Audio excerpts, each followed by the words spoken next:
e este é o podcast Tal Investimento. Acho que a gente podia migrar agora para a parte dos desafios, né? Que é o que não falta. Né? Mas em termos de desafios, eu pensei da gente abordar a Ucrânia, agora o Oriente Médio. Mas já que a gente está em China, aproveitar esse gancho. O que eu vi? Qual que é a minha leitura? Que a China, ela tem todo esse... Será que vai invadir? Será que não vai invadir Taiwan? E o que todo mundo sabe, Taiwan produz, sei lá, 90% dos microchips do mundo. E sem microchip a gente volta para a Idade da Pedra, basicamente. Né? Então, geopoliticamente falando, assim, não sei até quanto que a gente pode explorar isso, mas economicamente, qual que é quão forte é a mão da China nesse aspecto? Ó, não mexe comigo, porque senão eu vou cortar o acesso do microchip de vocês. É isso mesmo. É totalmente uma postura protecionista, do ponto de vista geopolítico, contra os Estados Unidos, especialmente, tá? Porque a gente sabe que Taiwan tem um apoio quase que incondicional dos Estados Unidos.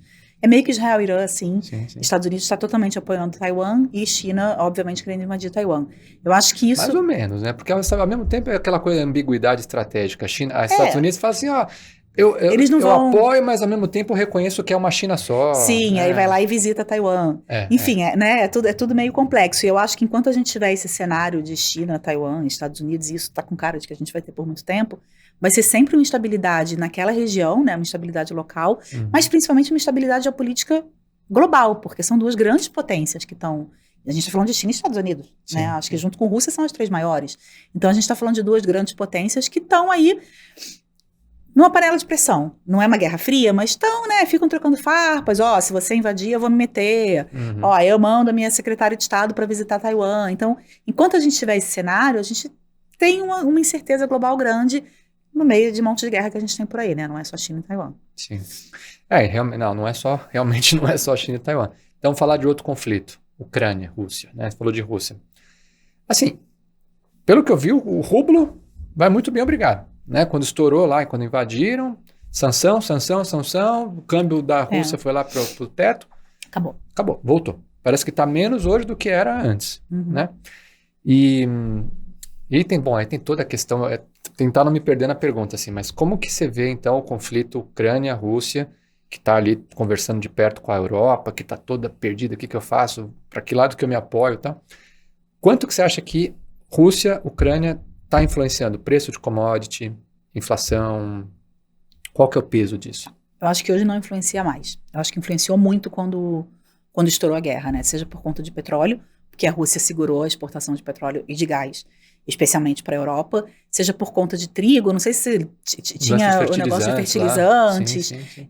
A Ucrânia é uma grande produtora de trigo, então subiu o preço do trigo no mercado global. Quando essa guerra estourou, teve um impacto muito grande e contribuiu muito para que a inflação chegasse a 10%, 12% nas economias desenvolvidas. Teve o pós-pandemia, mas teve a guerra que também atrapalhou. Imaginava-se que essa guerra ia ser uma guerra curta, de 2, 3 meses. E aí, quando o mundo percebeu que ia ser uma guerra muito mais longa, a impressão que eu tenho é que o mundo resolveu deixar de lado. Pelo menos o mercado resolveu deixar de lado. A gente não vê noticiário, a gente não vê isso fazendo preço em petróleo, em commodity, em absolutamente nada. A gente não vê mais essa guerra preocupando, né? O que eu acho que pode fazer com que essa guerra volte ao radar é Irã e Israel, porque a gente teria a Rússia, que supostamente apoiaria Irã, e aí a gente tem Estados Unidos, que supostamente apoiaria Israel. Aí, acho que todos esses conflitos geopolíticos locais acabam ganhando mais peso, mas falando só de Rússia e Ucrânia, hoje não faz mais muito preço, não.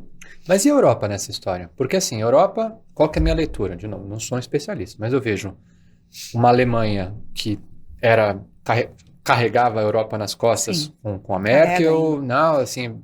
Economicamente continuou muito forte, claro, mas eu vejo hoje um presidente, o Olaf Scholz, que não passa essa credibilidade de ser um líder europeu. Eu vejo um Macron tentando ali, vem para o Brasil, vai para a Rússia, tenta fazer aproximar da China, mas ao mesmo tempo não... Parece que tem muito problema interno já com os caminhoneiros lá e tal.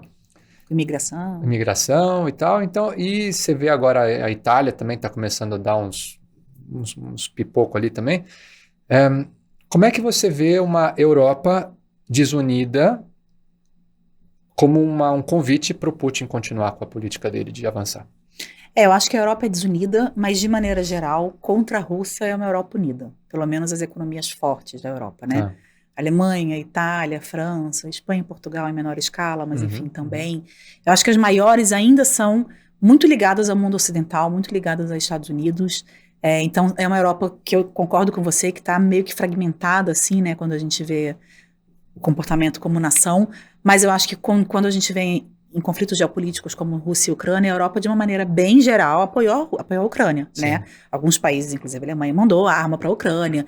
Então, eu não acho que do ponto de vista geopolítico a Europa está desunida, não. Eu acho que é mais do ponto de vista econômico e mais essa percepção de Alemanha e de França, numa escala menor, de a gente estar carregando esses caras nas costas, o que ficou mais agravado ainda depois do Brexit, enfim. Eu acho que é uma questão muito mais econômica do que geopolítica. Eu acho que a Europa tem uma memória de guerra relativamente recente, né, que é a Segunda Guerra, e eu acho que o buraco lá é um pouco mais embaixo quando a gente pensa em Putin, por exemplo, tentando crescer, até porque se isso acontece, é entre Estados Unidos, né, os Estados Unidos não vai deixar o Putin dominar a Europa, crescer de uma maneira completamente desregulada pela Europa, então aí eu acho que entra Estados Unidos, e aí a gente está viajando, né, porque sempre Estados Unidos entra a China. Mas você vê um Trump, por exemplo, que já está... apoiou lá o Congresso a barrar o pacote de 60 bi, Sim. lá para a Ucrânia. Sim. Parece que se vier Trump, né, claro, depende, mas eu acho que ele vai cuidar mais das fronteiras dele, o problema que ele tem lá com a imigração do Sul, do México. Bom, mas enfim, a gente chega lá. Tá.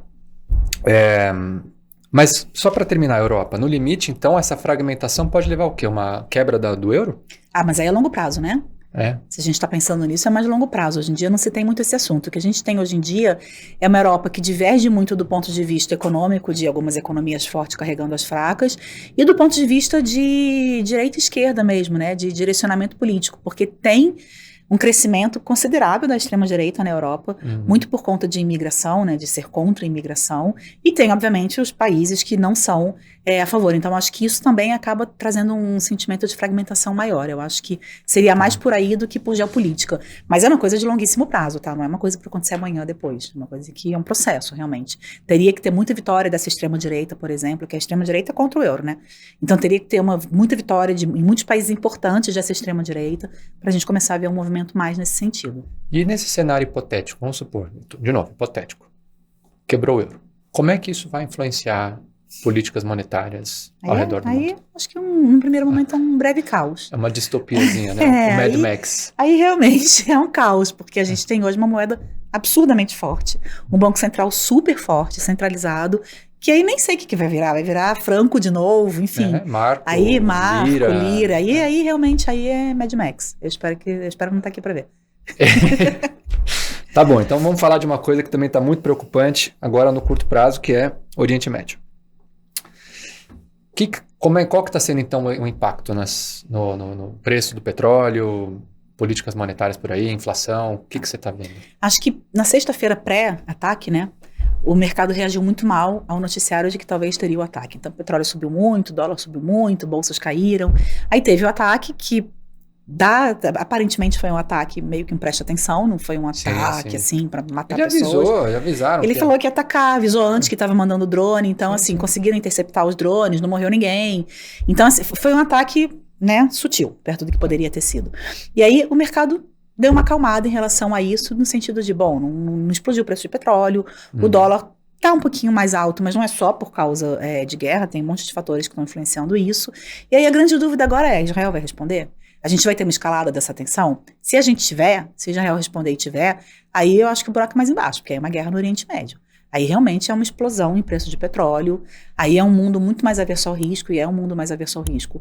É um mundo que foge para o que o investidor considera como porto seguro. E o que é porto seguro para o investidor? É título dólar. Público americano. É isso. Então, o cara vai para os Estados Unidos e o dólar vai subir, e isso vai gerar um espiral de inflação. Por um lado, o petróleo mais alto, por outro, o dólar subindo por causa de guerra. Isso gera um espiral inflacionário no mundo inteiro. Então, as consequências não são boas. Desculpa de interromper. Então, se isso acontece, se o petróleo explode, o dólar sobe, o que acontece? O investidor coloca o dinheiro dele lá, ou fica mais caro para ele investir? É isso que você está querendo dizer? Eu acho que no ambiente de guerra, assim como no ambiente de pandemia, o racional não é tudo tão racional. Né, o investidor pode olhar para o Brasil e falar assim, nossa, o Banco Central pode levar a taxa Selic para 15%. Mesmo assim está tendo uma guerra absurda no Oriente Médio. Isso não quer dizer que o cara vai botar o dinheiro dele num país emergente, porque está tendo uma guerra absurda no Oriente Médio. Então não é tudo tão racional. Tem a questão do cara pensar que, poxa, eu vou colocar meu dinheiro no Porto Seguro, eu vou comprar dólar, eu vou comprar ouro, enfim. Tenho esses ativos reais que o investidor gosta mais nesses momentos. Mas a tendência é que sim, é que o dólar fique mais caro, então fica mais caro para qualquer transação em dólar, fica mais caro a moeda americana. Se o dólar de fato fica mais caro, a tendência é que os juros fiquem mais altos também. Isso que eu queria chegar. Então, se o dólar, se a cotação sobe, teoricamente os juros... No segundo momento sobe. Por duas vias. E aí, tanto lá fora quanto aqui, né? Qual que é essa lógica de subir câmbio, subir juros? Tá. Se o dólar tá mais caro, né? Por causa da guerra, por causa de um monte de motivos, o dólar tá mais caro. É aquilo que a gente falou no começo. A gente tem um repasse para produtos importados. Então, o trigo fica mais caro, o petróleo fica mais caro, a gasolina fica mais cara, fica tudo mais caro. E aí, o Banco Central precisa subir juros. Essa é uma forma de você pensar. A outra forma é o Banco Central pensando, o dólar está 5,50. A taxa de juros nos Estados Unidos está alta. Eu preciso deixar meus juros muito altos para atrair investidor. E aí, ele também sobe por causa disso. Então, são dois mecanismos de transmissão. E se a gente sobe muito os juros, a gente também acaba aumentando a nossa bolha de dívida. E a gente está falando só de política monetária, de inflação e juros, mas se a gente sobe muito os juros, a gente leva o nosso crescimento lá para baixo, né?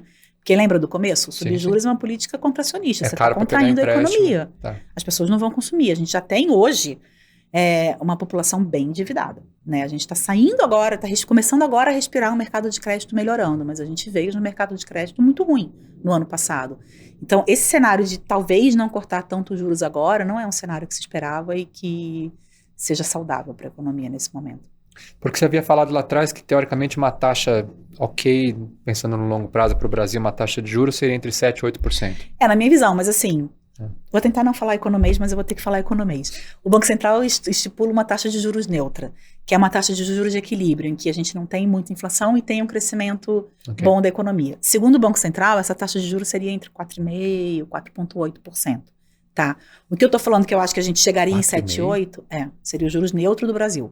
Seria uma Selic em 4,5% ou 4,8%. Que para igualar com uma inflação ali. Que seria uma inflação na meta de 3% e o PIB crescendo perto do potencial, de 2,5% e 3%. Seria mais ou menos isso. Tá. Mas isso é num mundo perfeito. Hoje a gente está muito longe desse mundo perfeito, sabe? A gente tem uma inflação de serviços que não cai, a gente tem uma política monetária lá fora super apertada. Então eu acho que nesse mundo que a gente tem hoje, se a gente chegasse numa Selic a 7%, 8%, estaria muito bom. E este é o podcast Tal Investimento.